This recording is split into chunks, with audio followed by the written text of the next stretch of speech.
Hello friends, welcome to my YouTube channel. তো এখন চরকির একটা নতুন ওয়েব সিরিজ অনুলৌকিকের এপিসোড 2 নিয়ে কথা বলবো, যে এপিসোডটার নাম হচ্ছে ডোন্ট রাইট মি। তো এর আগে এপিসোড 1 বেরিয়ে গেছিলো, যেটার নাম ছিল মরিবার তার নাহি স্বাদ। তো ওই এপিসোডটা আমি এখনও দেখিনি, ওটা দেখলে আমি পরে রিভিউ করব। তো ভাবলাম যেহেতু এপিসোড 2টা এসে গেছে, তো সেটা আগে দেখে তোমাদের সাথে আমার মতামতটা শেয়ার করা উচিত। তো এই ডোন্ট রাইট মি গল্পটার কিন্তু দৈর্ঘ্য 27 মিনিট, এবং এখানে আমরা দেখতে পাচ্ছি সোহেল মণ্ডল এবং আসাদুজ্জামান নূর, তারা এই দুজন এই এপিসোডটায় মূল চরিত্রে অভিনয় করেছেন। গল্পটা যদি একটু করে বলে দিই, এখানে আমরা দেখতে পাচ্ছি সোহেল মণ্ডল একটা জেরক্সের দোকানে কাজ করে, এবং তার কাছে একদিন একটা কাস্টমার আসবে একটা গল্পের বই নিয়ে, ওটা প্রিন্ট আউট করার জন্যে।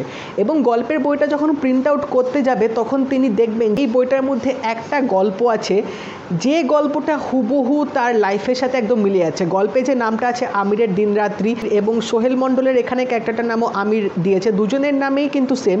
এবং গল্পে আমিরের লাইফে যা যা জিনিস ঘটেছে, সোহেল মণ্ডলের যে ক্যারেক্টারটা প্লে করছে তারও লাইফে কিন্তু সেম জিনিস ঘটে গেছে। তো সোহেল মণ্ডল এটা দেখে খুব হতভম্ব হয়ে যায় যে এটা কী হচ্ছে, এবং এটা দেখার পর তিনি এই রাইটারের কাছে গিয়ে তিনি উপস্থিত হবেন।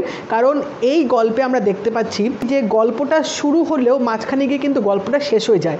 কারণ এই যে রাইটার আছে তিনি এখন ডাক্তার হয়ে গেছেন। তো ইনি তার কলেজ লাইফে, যেটা 30 বছর আগে একটা তিনি গল্প লিখেছিলেন, যেটা শেষ হয়নি, তিনি মাঝখানে ছেড়ে দিয়েছিলেন। তো সোহেল বাবু এখানে ডাক্তারের কাছে গিয়ে বলবেন যে ওনার একটা রিকোয়েস্ট রাখবেন যে গল্পটা পুরো শেষ করতে, কারণ তার একটা মাকসাদ আছে এই গল্পটা শেষ করার পেছনে। তার বাবাকে যারা খুন করেছে, তিনি সেই খুনের রিভেঞ্জটা নিতে চান, সেই বদলাটা নেওয়ার জন্যে কী করবে এবং বদলাটা তিনি নিতে পারবেন কিনা, সেই সব জিনিসগুলো, এবং তার তাকদিরে লাস্ট অবধি কী লেখা আছে সেটা তিনি তার ডাক্তারকে অনুরোধ করলেন পুরো গল্পটা লেখার জন্যে। তো লাস্ট অবধি কী হয়, সে কি সত্যি প্রতিশোধ নিতে পারবে, নাকি তার অন্য কিছু ঘটনা ঘটে যাবে, বা ডাক্তারবাবু যে গল্পটা যেভাবে এন্ডিংয়ে করবেন সেটা কি এক্স্যাক্টলি সেম হবে কিনা, সেটা জানতে গেলে তোমাদের এই এপিসোডটা অবশ্যই দেখতে হবে।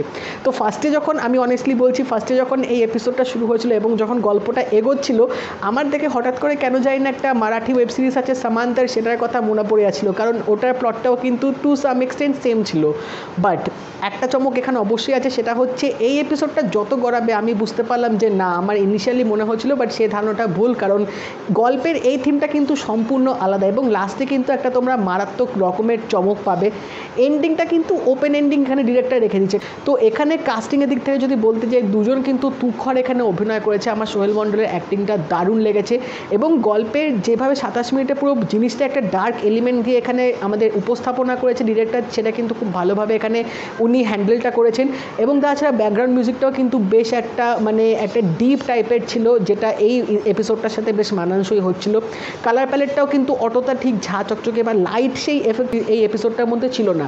তো ওভারঅল বলতে গেলে ডোন্ট রাইট মি এই এপিসোডটা কিন্তু আমার যথেষ্ট ভালো লেগেছে।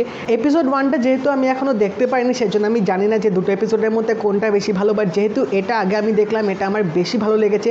এখন দেখা যাক এপিসোড 1টা আমি এর পরে দেখবো, তো একটু লেট ব্যাপারটা হয়ে গেল। তোমরা জানিও তোমাদের এপিসোড 2টা কেমন লাগলো। এই ভিডিওটা ভালো লেগে থাকে তাই লাইক করে দিও, শেয়ার করে দিও, চ্যানেলটা কিন্তু অবশ্যই সাবস্ক্রাইব করে দেবে, নোটিফিকেশন বেলটাও কিন্তু অল করে দিও। তাই দেখা হবে পরের ভিডিওতে। বাই।